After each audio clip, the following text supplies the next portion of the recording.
labai juokinga. Šiandien buvau pamiršęs, bet gavau sveikinimą su vyrų diena. Tai kaip švenčiu ar miniu vyrų dieną.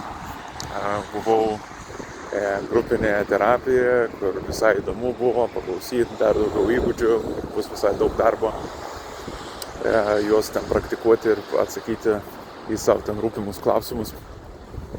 Bet po to nuėjau, pasiėmiau kavos ir nuvariau į Mažvydo biblioteką paskaityti knygos. Knyga, kurią skaitau, yra Rėjaus Bredberio Pienių vynas.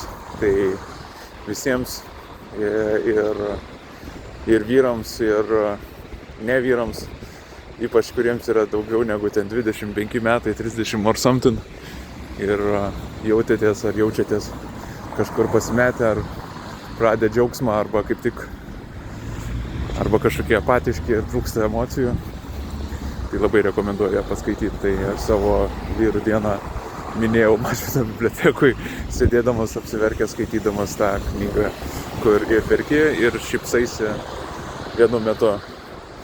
Tai jo, nes daug tiesiog labai gyvenimiškų dalykų, apie kuriuos gal kasdieną nemastai. Ir liūdni, ir linksmi, ir tai būna, ir gal bus ir tau, arba bus kažkaip kitaip.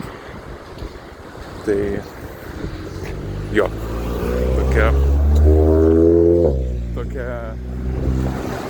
mano vyrų diena.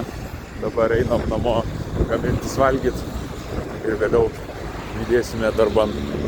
Tai visiškai jo nukelia į kitą pasaulį tokios knygos ir panašiai.